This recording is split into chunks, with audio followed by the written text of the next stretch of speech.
Here's one that you can't make up. Why are parents suddenly locking themselves in cells at a Korean happiness factory?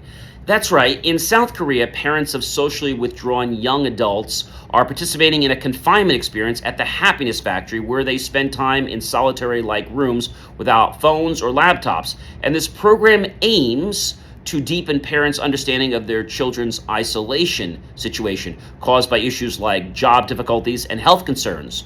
By simulating their children's conditions, parents hope to improve communication and support for their loved ones struggling with severe social withdrawal. In fact, these rooms are no bigger than a small retail storage front area, and they only have a little connection for the feeding tube to basically drop into the room. So let me know your thoughts, and what do you think about this, and will it actually help them to become better communicators with their kids?